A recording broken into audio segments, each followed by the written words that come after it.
Good morning, it's Thursday, November 7th. This is Wake Up with KERA News, and I'm Andrew Garcia.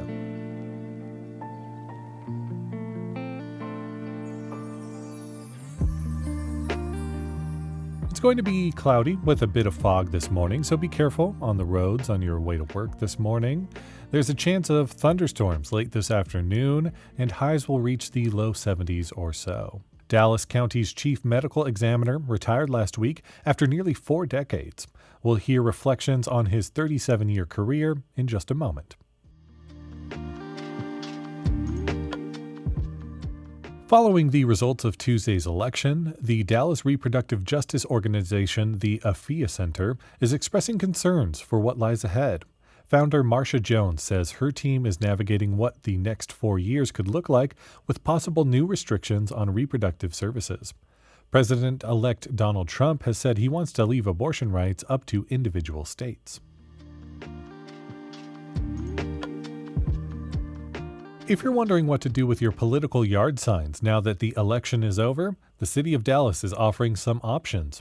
Cardboard can be put into residential recycling unless it's coated in plastic. Corrugated plastic political signs and metal stakes can be recycled at one of 3 transfer stations through November 30th.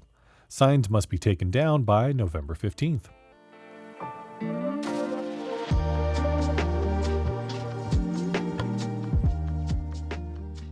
Nearly 4 decades since he took charge, Dallas County's chief medical examiner has retired.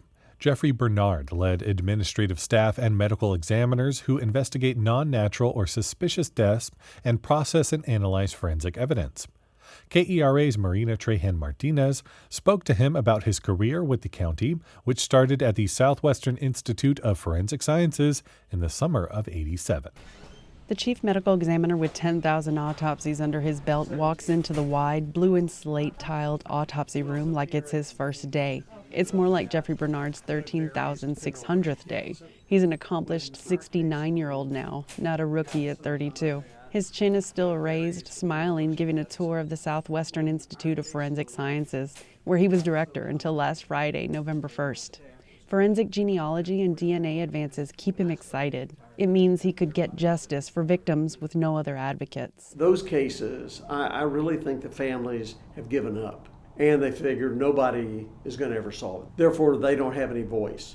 Neither does the victim. His hunches, autopsy findings, attention to patterns and details have kept innocent people out of prison and solved cases that others couldn't. Among many, one solved cold case was rewarding. So I get a call from the family thanking me for never giving up on the case.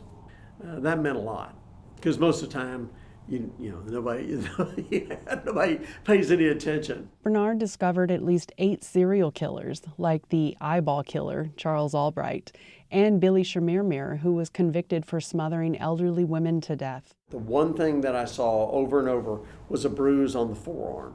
That's either where his hand held him down or he had a knee on him. 37 years of disturbing deaths don't upset him too much. Fishing in Broken Bow helps. Enjoying a Luke Combs concert with his daughter or a second reading of the Belgariad fantasy series helped keep away unsettling thoughts. One murder does bother him.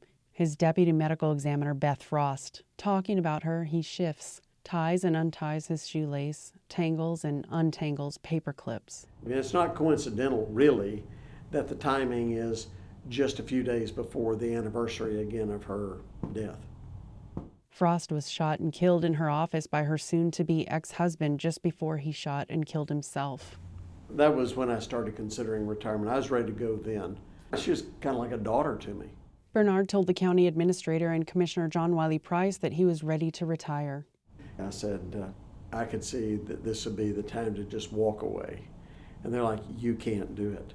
I said, I know I cannot do it. I said, but mentally, I can see why people would call it quits. If you're the captain of the ship, you got to stay with it, which I did. But then a year later, I gave my 1-year notice. This time, Commissioner Price accepted that decision. I told him he was supposed to hang with me. We were supposed to have been the last 2 gunslingers going into the sunset. So you bailed on me. Okay, I got it. Bernard will continue leading the Texas Forensic Science Commission through next fall. He was appointed to the commission in 2011. Meanwhile, he and his wife Terry plan to travel the country and explore Europe, collecting clues about their ancestors. Honoring the dead is important, he says. His first post-retirement holiday was Dia de los Muertos. His staff threw him a retirement party the day before. Bernard's former deputy chief, Jessica Dwyer, now succeeds him. So consider this a celebration of your sainthood. You got a very low bar. I'm also sure your first order of business on your last day with us is to attend Mass and pray for us all. Dwyer worked with Bernard since 2017. She says she's inheriting a well-oiled machine that needs little improvement, except maybe a woman's touch. That was KERA's Marina Trahan Martinez reporting.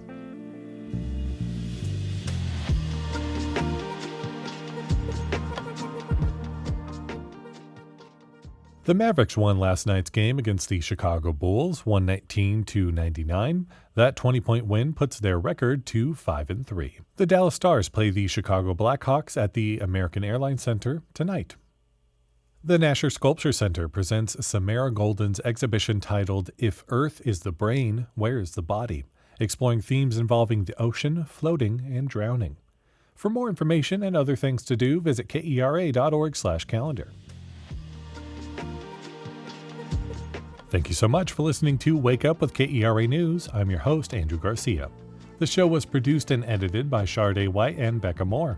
For more news in your inbox, visit kera.org/wakeup. That's where you can subscribe to the Wake Up with KERA News newsletter. You'll get those good morning vibes you need and more information from our colleague, Catherine Hobbs. The election may be over, but there are still some races that haven't been decided yet. Stay up to date with our election coverage at keranews.org/elections and on the KERA app. We'll see you tomorrow.